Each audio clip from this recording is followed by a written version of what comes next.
Good afternoon. The time is 4:51 p.m. on Monday, March 18th, 2024. I'd like to call to order the March meeting of the Board of Police Commissioners. We have a quorum.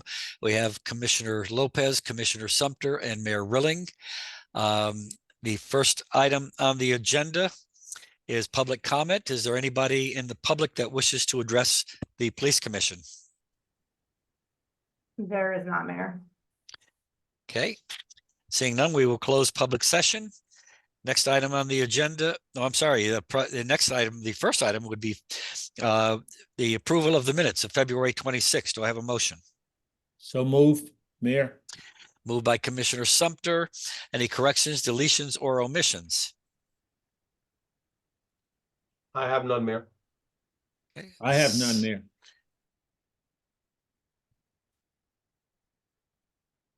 Why does this keep going on mute? All in favor of approving the minutes as submitted? Aye. Aye. Aye. Motion carries unanimously. Next item on the agenda, February Officer of the Month, Officer Richard Holmes. Chief? Yes, Mayor, Police Commission. February 2024 Officer of the Month. The Norwalk Police Officer of the Month for February 2024 is Officer Richard Holmes. Officer Holmes was nominated by Lieutenant Mark Lepore for his significant arrest in February. Officer Richard Holmes is currently assigned to the Special Services Division and is the Task Force Officer for the United States Marshal Service. During February, Officer Holmes and his team made several high-profile, high-risk arrests, both for fugitives and violent felony warrants. These arrests require significant investigation and/or surveillance to determine the location of the wanted persons. While specific cases are assigned to a task force member, the entire team participates in the investigation and planning of the arrest. All cases assigned to the U.S. Marshal Task Force are violent felonies, crimes against children, or violent sexual assaults. Officer Richard Holmes was the assigned case officer for each of the following significant arrests. Due to his diligent and professional investigations, he was able to locate these wanted felons and arrest them. February 6, 2024, fugitive apprehension of Vitaly Jaha Watson in Waterbury, Connecticut. Watson had a Waterbury arrest warrant for murder and a DEA warrant from West Virginia for federal drug charges. An illegal firearm was located inside the residence. February 7, 2004, fugitives Anthony Alvarado and Edwin De La Cruz were arrested in Bridgeport. Both had attempted murder warrants from New York stemming from incidents in 2022 and 2024. February 15, 2024, fugitive apprehensions of Byron Williams and Benjamin Villanueva in Hartford, Connecticut. Williams had a Hartford arrest warrant for homicide. Villanueva had a warrant from Pennsylvania for violation of parole and a pending homicide charge for a shooting outside of a Pennsylvania bar. February 9th, fugitive apprehensions of Escolastico Gonzalez Velasquez and Tyrone McCary in New Britain and Bristol, Connecticut. Gonzalez and Velasquez had an arrest warrant for a homicide shooting out of Puerto Rico. McCary had an arrest warrant out of Waterbury for murder. These four cases highlight Officer Holmes' excellent work in February. In addition to his responsibilities with the Marshal Service, Officer Holmes assisted the Special Services Division with their daily workload. Officer Holmes went above and beyond the call of duty in February. His dedication, resourcefulness, and determination assisted in the removal of very dangerous individuals from the streets of Connecticut. Well, I certainly want to congratulate Officer Richard Holmes for his efforts here. And I think it just goes to show the value of partnering with our federal and state agencies where we can get greater resources, greater tools that we don't normally have access to that can do a lot of different things and can help us bring these kinds of cases to closure. Also highlights how dangerous this work on this task force is. And I want to commend Officer Holmes and commend the police department for assigning somebody. As I say, we've always found the value of partnering with other agencies and assigning one of our officers because it gets us a lot more bang for the buck, I guess. So congratulations. Wonderful job. Commissioners? I too want to commend Officer Holmes. Given the responsibilities and the additional, the existing workload, I should say, that he was able to still really stay focused and determined on capturing these criminals, and we're that much safer for it. Commissioner Holmes did an excellent job, and I certainly would commend him for a job well done. And as I've said before, after joining this commission for a very short time is there are a lot of incidents and things that go on behind the scenes that we don't hear about, but that the officers certainly need to be commended for their great police work and working with the other state agencies seem to really make it even better with regard to what the Norwalk Police Department are doing. So job well done. And On to behalf of the chief commission, and all of Oh, his good. deputies also, I just have nothing but praises for all of you. So on behalf of the commission and the citizens of Norwalk, we commend Officer Holmes, and Chief, if you will acknowledge that to Officer Holmes in the form of a memo of some sort. Will Next do, item, yes. next item, patrol staffing. I think that's Deputy Chief Blake. Hey, Commissioners, good afternoon. February 2024, we ended the month with 178 sworn personnel with 4 patrol officer vacancies. There were 166 sick days used by sworn personnel and 18 workman's compensation days used. Our Detective Bureau opened 44 cases in February. They arrested a suspect on 6 outstanding warrants for non-compliance with the sex offender registry. They also arrested a juvenile for an armed robbery. Special Services opened 55 cases in February. They had, again, numerous felony arrests, as you just noted from Chief Walsh's Officer of the Month, as well as ongoing investigations that included arrests. Special Victims opened 53 cases in February. NPS was on winter break, so the SROs were off for that week, so that slowed down some of the cases at the schools. Sergeant Paulino is assisting with several computer and internet-based investigations within that division. We made 124 arrests in the month of February, and our patrol division responded to 5,373 calls.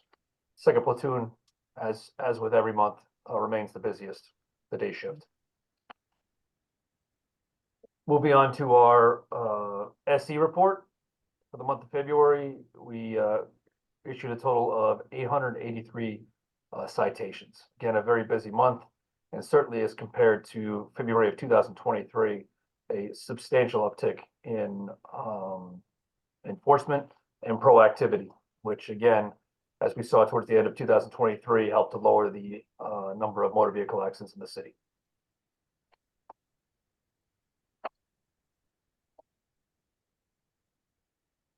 Okay, well, I will say that I'm glad to see that all the arrests or the citations that are being issued, I think mostly anyone spending any time in a car in the streets will see some pretty aggressive driving, whether it be just completely disregarding traffic control signals or excessive speeding.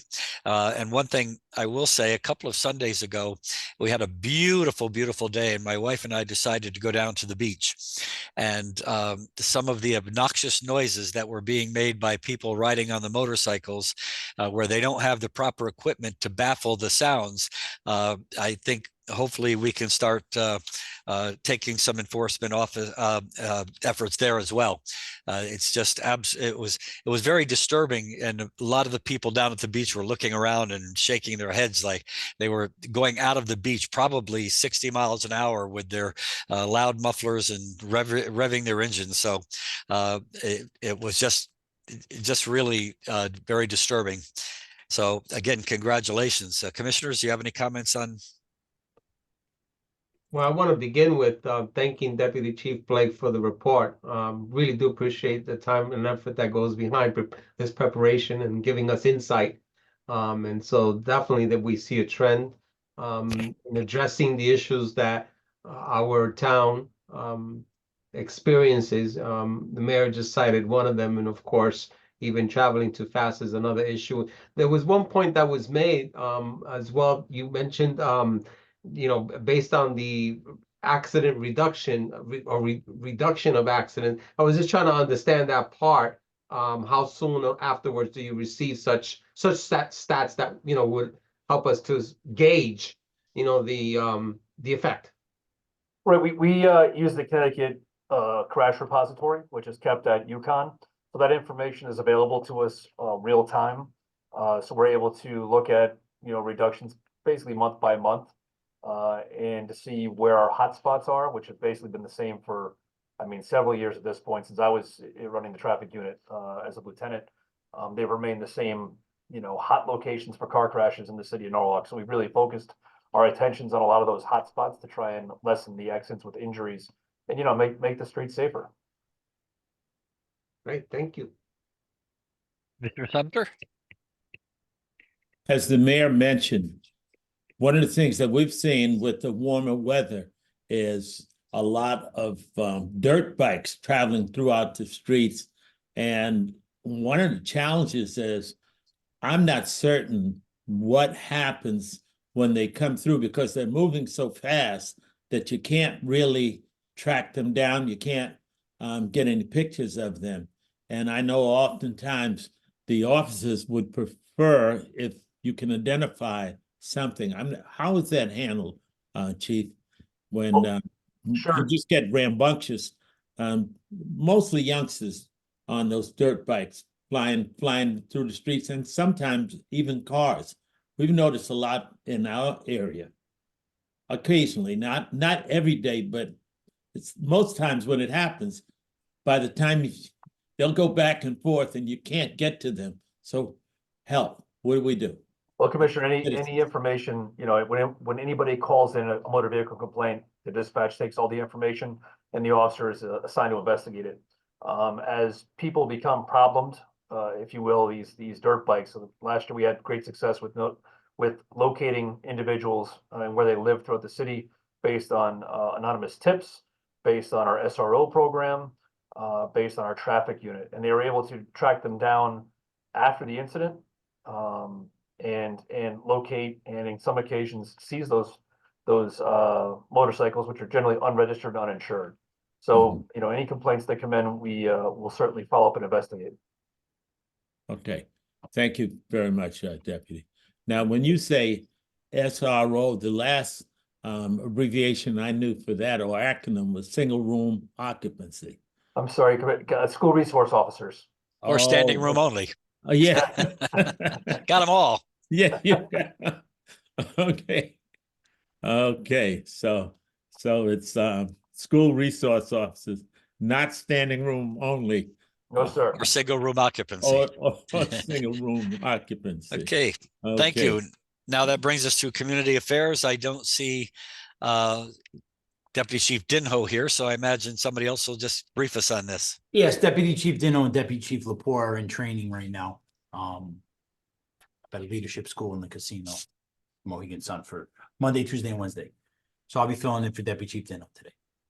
For the community affairs and training report, major events for community policing services, South Norwalk Food Bank, Department of Motor Vehicles, Commercial Truck Enforcement, joint operation, a lunch at Tracy School, touch event at Stepping Stones, Black History Month celebration at South Norwalk Library, a Bill of Rights learning session with students and police at NPD headquarters.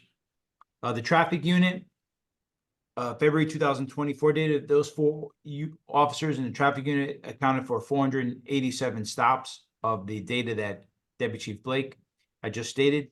Major selective enforcement locations: Strawberry Hill, Winfield Street, East Avenue, Westboro Avenue, West Rocks Road, Grist Mill Road, Rowayton Avenue, and Martin Luther King Drive. We will, I'll address Lieutenant Pogorski in regards to the beach concerns as the weather warms. Cases open for the Behavior Health Unit, 34. Refer from outside agency, 6. Cases addressed, 31. Cases closed, 24. Self-initiated cases were 12. And referred from internal police sources, 16. There was 20 training division classes held in February. And as you can see on page 3, they are listed starting with February 1st. We did practical skills academy staff, search and seizure, instruction, that was instructor training, impaired driving training, accident investigation, police ethics and moral issues, driver training, program introduction and space management, That was done by Kerma. Use of force, use of less than lethal force, prostitution and human trafficking, firearms, night fire, water safety,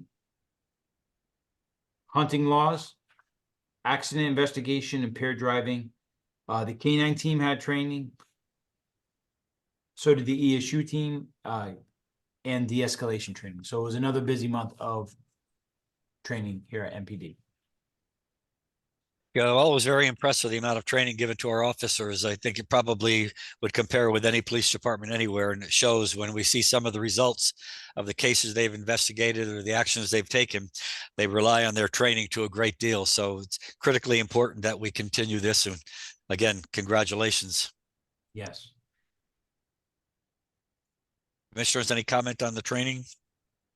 No, it just reflects again a well-trained staff that we have, and it reflects in the very commendations that we see coming forth. Thank you. I'd just like to say congratulations on your training throughout your police department.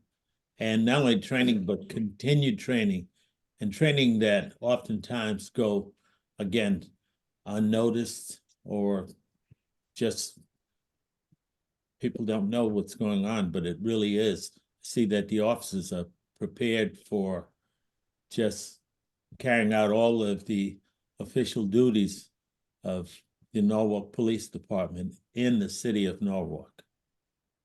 Blessings. Thank you. That brings us to the administrative report. Yes, on an administration report, grants and inspections, DUI grant hires throughout the month, overall 9 DUI arrests for the month of February. JAG high visibility grant hires alternating weekends through the month of February. We usually put those in the areas of Washington Street and other high areas of attendance of the bars.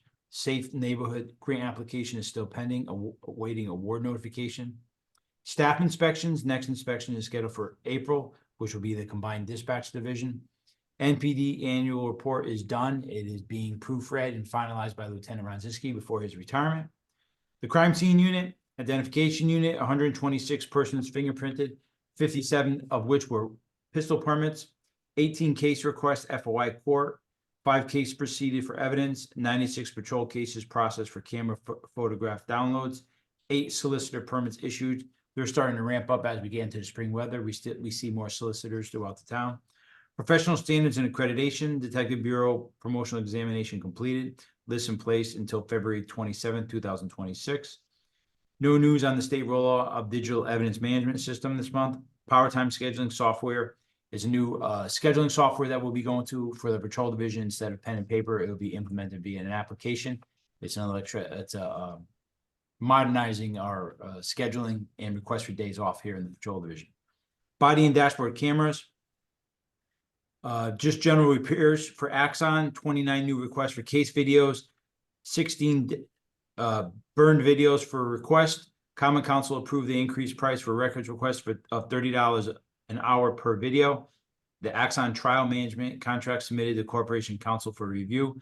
This is for auto tagging performance software to be utilized in the auditing of body and dashboard cameras. That system, we're testing right now. It has been approved so far. It's still moving forward, hopefully with new operating budget. It'll provide us greater access to provide audits of when officers use the body cam, because it actually links the Axon body cam system with our dispatch system. So we could see both side by side. And instead of right now, we're doing audits with pen and paper, comparing the 2 rows. So these are linked to 2 systems, much more efficient program. CLIA yearly inspection was conducted last week. They include approximately 100 standard files online via Power DMS system and 4 Zoom interviews with respective supervisors. Interview topics included K-9, BHU, mental illness, property and traffic division. We have a big CLIA inspection in October of 2024. This was just a preparation review.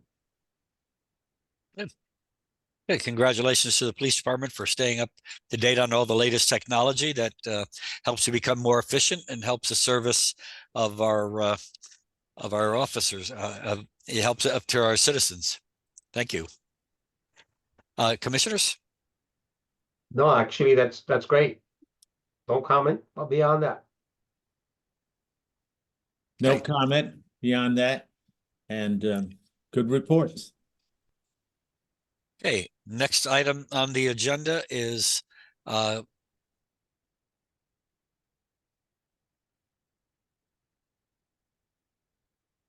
Mayor, you're on mute again.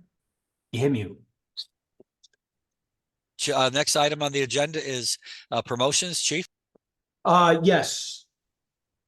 Mayor Rilling and Police Commission, with the retirement of Lieutenant Ronzinski on March 31st, that will create a lieutenant's position, which will create a sergeant's position, which will create a detective position. And we have never backfilled for the retirement of Detective Christina Lepak, which occurred in December because our Detective Bureau list had expired. And as I just read, we have finalized.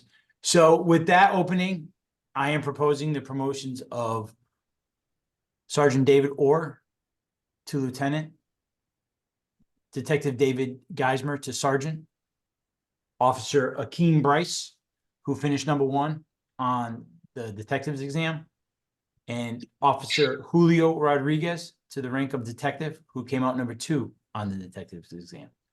All qualified officers, and they've tested very well, and I do believe that they would make fine sergeants, lieutenants, and detectives. Okay, well, And- thank you.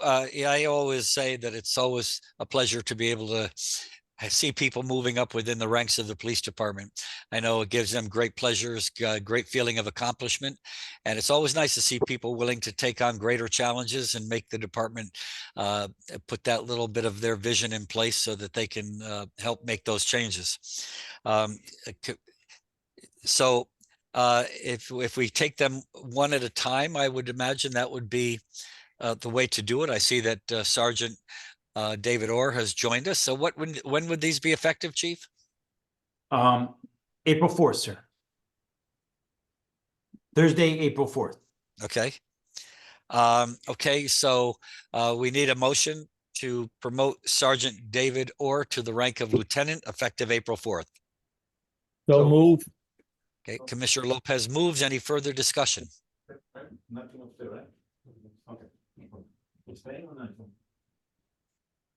Don't No forget further the, discussion? Uh, all in favor? Aye. aye. Okay, and that motion carries. Congratulations, future Lieutenant Orr. I know you've done Thank a you, great sir. job. I know you've done a great job as sergeant, and I'm sure you'll continue that tradition as a lieutenant. I appreciate it. Thank you. Okay, next we need a motion to promote Detective Geismer, yeah, to the rank of sergeant. Do I have a motion? So move. Commissioner Sumter moves the promotion of Sergeant or Detective Geismer to the rank of sergeant effective April 4th. Any further discussion? Seeing none, all in favor? Aye. Aye. Motion carries unanimously. Who was the first detective you mentioned, Chief, or the first to be promoted? David. Officer Akeem Bryce, Could you spell his last name? Bryce. Okay. So now we need a motion to promote Officer Bryce to the rank of detective effective April 4th. Do I have a motion? So move, Chief. So Moved move, by Mayor. Moved by Commissioner Sumter. Any further discussion? All in favor? Aye. Aye. Aye. Motion carries unanimously. And the last one we would need is a motion to promote Officer Julio Rodriguez to the rank of detective. Do I have a motion? I move for the motion to promote Officer Julio Ramirez to detective. Rodriguez, I believe. Correct, Rodriguez, Chief? excuse me. I apologize. Yeah. Okay. All in favor? Aye. Aye. Aye. Motion carries. Again, congratulations to all the newly promoted officers.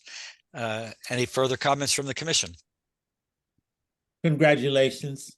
It's in order for all of the officers and detectives.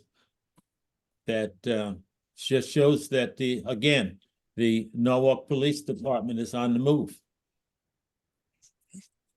I Okay. do want to commend the officers and detective for demonstrating that there is plenty of upward mobility, and they definitely deserve it. Again, congratulations to all of them. Chief, complimentary letters. Yes. The first letter is for Officer Boyd. Saturday, January 27th, while visiting his daughter in Norwalk, we left the building at North Water Street and walked to a local restaurant to celebrate her new apartment. During our 7-minute walk, the gentleman lost his wallet, which he did not discover until we returned to our apartment. He had paid cash, he didn't realize he had lost his credit cards. Upon discovering the loss, he retraced his steps, including a visit to the restaurant, but the wallet could not be found. Concerning that the credit cards in his wallet wouldn't be used by someone other than me, he started calling the credit card companies to cancel the cards and request new ones. The first creditor had called. It was a rather frustrating experience he had. And then suddenly, when a representative from Citibank had advised them that the police department had called, that the police department had your wallet, Officer Boyd had located the wallet and was already making arrangements to the credit card companies to locate the owner. This gentleman met Officer Boyd after he said he had a couple found it on Washington Street and turned it over to him. They did not leave their name or their phone number. Officer Boyd conveyed that when he saw my driver's license, discovered I live in Maine, he was concerned and I needed the wallet and its contents immediately to conduct business in Norwalk and travel back north. He knew well the inconvenience of losing a driver's license, credit, debit cards, and the challenge of obtaining replacements. As there was no information in the wallet with my phone number, Officer Boyd was very creative enough to call the credit card companies to enlist their support in contacting me. The first credit card company was not cooperative as they informed they could not reach out to me. They were willing to cancel the card, but not willing to call, text, or email about the lost card. Ironically, it was the same company with the frustrating automated system. Not deterred, he had gotten a call. Officer Boyd had called another credit card company, who in turn reached out to the owner to put that owner in touch with Officer Boyd. When Officer Boyd gave me the lost wallet, he advised me to review its contents to make sure nothing was missing. The contents of the wallet were intact. An honest couple and a resourceful police officer turned a harrowing evening into a grateful one. I asked Officer Boyd if I could make a donation to his name or the police department or affiliated organization. He declined the offer. He stated he was just doing his job. From my perspective, he did more than his job. His initiative and resourcefulness helped me avoid a very stressful stay in Norwalk. I am very grateful for his actions and believe he should be commended for going above and beyond the call of duty. Thank you, Officer Boyd, and the excellent service your department provides. Really heartfelt letter and well written. It took his time to really explain the situation, and it just goes to show, it's not always a violent felony or a felony arrest or a major crime that the officers are involved in. It's something that provides a community service that goes not above and beyond, because as Officer Boyd said, he was just doing his job, but it is just really reassuring that our officers not only take their time to investigate the larger things, but they also take time to put that little extra touch on some of these smaller things. So congratulations to Officer Boyd. Commissioners? I also want to congratulate Officer Boyd because the letter reflects much gratitude from this gentleman. He really felt that the officer went out of his way to really make sure that he was made whole, and he was. I'd just like to commend the officer for a job well done. And as a ex-serviceman, I'd say to go beyond and above the call of duty, it's always good to hear, but it's better to hear when you get something in writing from someone who really appreciates what was done for them, and to return to get the wallet and nothing missing. That's wonderful. Really excellent. It says a lot about about Norwalk also. So Our congratulations yes. to Officer Boyd. Yep. Okay. Chief? Yes, and the next letter is from a Mrs. Eileen Swirl-Dillick to Officer Taborda. She unfortunately was involved in a car accident last month at the paper store. She had driven to the paper store from Stanford to purchase an item for her deceased husband's memorial service. She accidentally, when she went into the parking space, she overshot the parking space and had made contact with the window and drove through the window. A very stressful situation for her. Officer Taborda, who's an SRO, was in the area and swiftly responded. Thankfully, this is what Mrs. Swerdick writes. Thankfully, nor anyone else was physically injured despite the broken glass that rained down on the car and in the store. The episode was frightening and one I'd like to erase from memory, except for the gracious assistance offered me by the responders of the Norwalk PD and in particular Officer Taborda. I have replayed the accident in my mind many times, and what comes up more powerfully each time is the sweet part of the traumatic accident because of the professional and kind way in which this officer dealt with me and the situation. The day and all that transpired shall remain with me forever as an example of the best of what we humans can offer to one another when our heads, hearts, and hands are guided by the power of good. It is a force of respect and hope, one that I believe resides in each of us. I am so grateful and proud of Officer Taborda for not only reflecting the training experience he has gained professionally, but also reflecting the light of a decent person who must have been nurtured with positive values from his family. Please convey my humble thanks to Officer Taborda and the PD hierarchy for the remarkable service provided to everyday citizens. Not too much more you can say about that letter. No, Again, she's obviously experiencing a very difficult time with the loss of a loved one, and probably had some contribution to that little accident she had. And I give Officer Taborda a lot of credit. He made a very delicate, he took a delicate and painful situation and helped make it a little bit better. So, commissioners? Reflect I a would lot of agree with, empathy. go ahead, Commissioner. Reflect a lot of empathy I see for this person, and clearly she made light of the fact that his experience and training and what he gained professionally also reflected in how he handled the situation, which is really wonderful. Commissioner I Sumter? thought that was excellent work, again, police work that you're doing differently rather than, it's not always about cops and robbers. It's about just diffusing a situation for Mrs. Swerdlick. And not only that, calming her in such a manner, because I can only imagine how one would feel, first of all, after losing a loved one, but driving your car through a window. I'm sure she was quite upset. And for him to be able to do what he did, again, I commend him. Commend the Officer Taborda. Hey, well, thank you to the commissioners. Thank you to the department. So the time is now 5:24. I believe that's the only, there are no further items on the agenda. So I'll ask for a motion to adjourn. So move. Maybe we adjourn. All in favor? Aye. Aye. We are adjourned at 5:24. The next meeting is April 15th, 2024. Thank you. Thank you. Thank you.